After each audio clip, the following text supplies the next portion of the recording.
आजचा आपला प्रश्न बघा.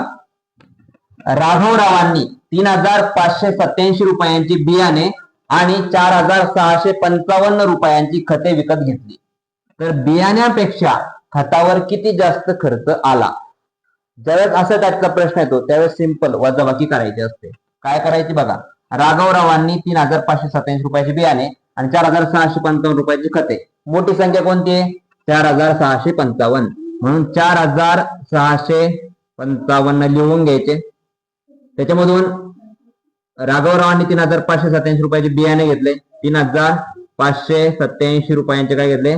बियाणे. काय घेतले? बियाणे.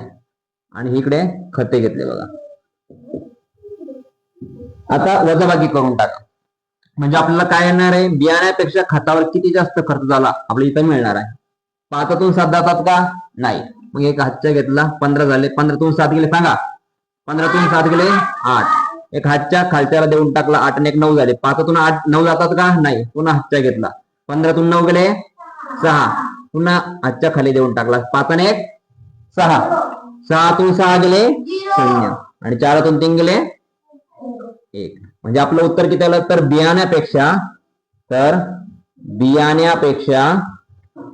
बियाण्यापेक्षा